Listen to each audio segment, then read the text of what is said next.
The mirror spiral. You ever stare at yourself in the mirror for too long and suddenly start feeling like that's not you anymore? Congratulations, you've just entered a psychological black hole called the mirror self-dissociation effect.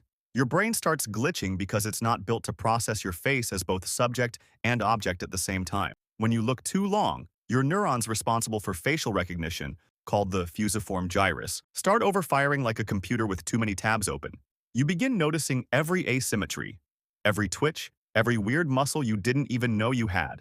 And the longer you stare, the stranger it feels. Some people report seeing their reflection morph, blur, or look like someone else. That's your visual cortex saying, "Bro, I've had enough of this nonsense." This is basically your brain forgetting that you are you.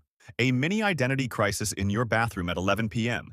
You go from admiring your jawline to questioning your entire existence in under 30 seconds. The creepiness isn't the mirror. It's your brain realizing it's a body trapped inside a body. So next time you're feeling deep and philosophical in front of your mirror, just remember, your reflection isn't haunted. It's just your self-awareness reaching critical mass. The overthinking hangover. You know that feeling after a long, stressful day where you can't stop replaying every tiny thing you said?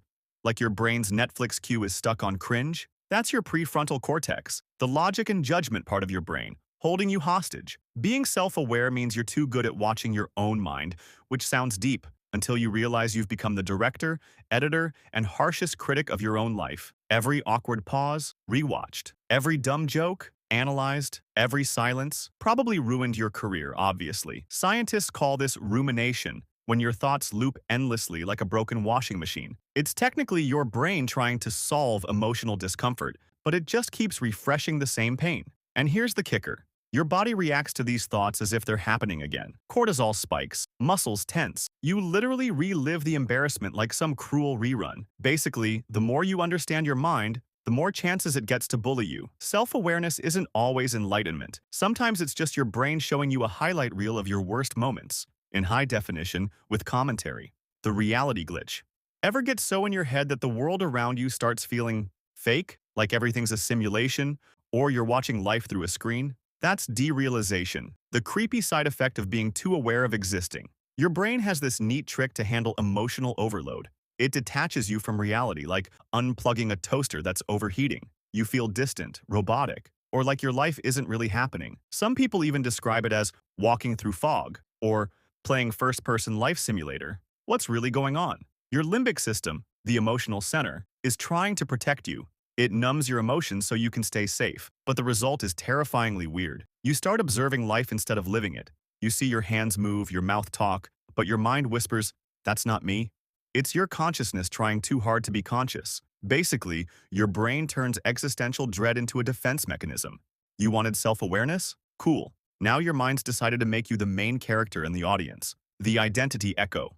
Ever had a moment where you suddenly ask yourself, "Wait, who even am I?" Not in a poetic Tumblr way, more like a quiet existential panic while brushing your teeth. That's your brain hitting what psychologists call ego dissonance, the mental version of hearing your own voice in a recording and realizing, "Oh no, that's me?"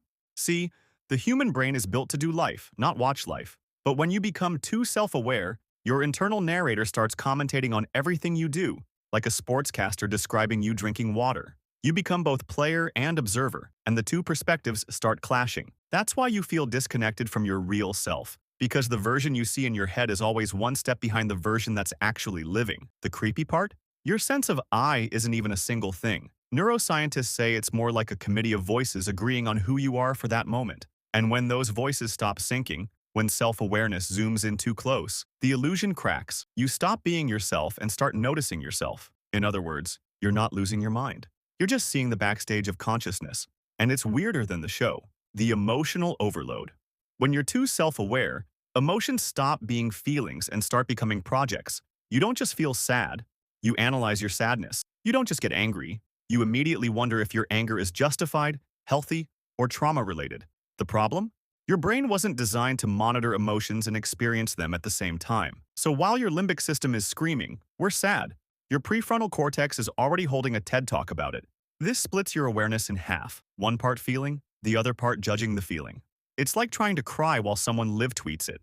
What happens next is emotional burnout. You start suppressing real feelings because you're too busy labeling them. Eventually, you stop knowing what you feel at all, only that you shouldn't feel it. This is why overthinking doesn't just make you tired, it makes you emotionally numb. Self-awareness can turn your inner world into a never-ending group chat between logic and emotion, neither of which actually listens. Basically, your brain is holding a therapy session, but nobody's qualified to lead it.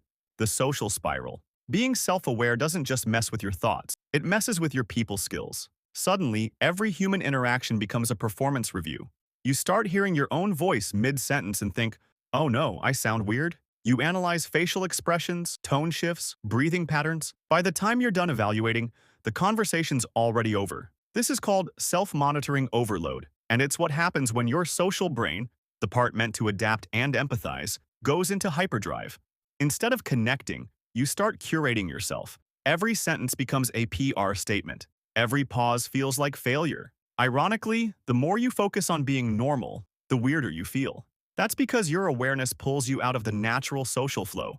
It's like watching a live concert through a screen instead of just dancing. So, if you've ever left a party and immediately replayed every dumb thing you said, congratulations. Your brain's running its own cringe analytics software. It's not insecurity, it's just your self-awareness getting motion sickness from being too online, inside your own head. The sleep paradox. You know those nights when you can't fall asleep because you're too busy trying to fall asleep? That's what happens when self-awareness goes full gremlin mode. Normally, your brain has two main settings, doing things and observing things. Sleep happens when the doing part chills out. But if your awareness refuses to turn off, you're stuck in a feedback loop of your own consciousness. You start thinking about thinking, then worrying about worrying. Your brain starts narrating, okay, time to relax. Why can't I relax? Wait, stop thinking about relaxing. Oh great, now I'm thinking about not thinking. And before you know it, it's 3 a.m., and you've accidentally discovered why philosophers don't sleep. What's actually happening is called cognitive hyperarousal. Your prefrontal cortex is too alert to hand control over to your unconscious systems. It's like the night shift can't start because the manager won't leave the office. So yeah, being self-aware can literally keep you awake. You're not haunted. Your consciousness just refuses to log off. Basically, your brain is holding you hostage with a flashlight in your face saying, "Are you asleep yet?" The pain amplifier. Here's something horrifyingly unfair. Being more self-aware can actually make pain worse. When you stub your toe, burn your tongue, or pull a muscle, your body sends a quick pain alert to your brain. Normally, your attention moves on pretty fast, but if you're hyper-aware of your body, you start tracking every sensation, analyzing it like a scientist dissecting misery, and that focus amplifies it. Pain thrives on attention. Neuroscientists call it catastrophizing, where your mind basically yells, "We're dying," when you're just mildly inconvenienced. Your brain releases more stress hormones, heightens your alertness, and boom, you've now upgraded a stubbed toe into an existential crisis. The irony? Meditation is supposed to help people become more aware of their bodies, but if you already overanalyze, it can backfire. You start noticing every heartbeat, twitch, or stomach gurgle, and your mind interprets them as warning signs. In other words, being too aware of your body turns you into that one coworker who Googles every symptom and ends up diagnosing themselves with 18 rare diseases. Your brain's just trying to help, but in the most unhelpful way possible. The fake calm trap. Being too self-aware sometimes tricks you into acting calm instead of being calm. You start performing serenity, the kind where you're smiling while internally screaming. It's emotional acting, and you've been rehearsing it for years. You feel anxious, but you know anxiety looks bad. So you posture your body, slow your breathing, and pretend everything's fine. And guess what? Your nervous system knows you're lying. Studies show that when people suppress emotions for too long, their heart rate and blood pressure spike, even if they look chill on the outside. It's like emotional constipation. The feelings don't disappear, they just wait for a worse time to explode. The creepy part?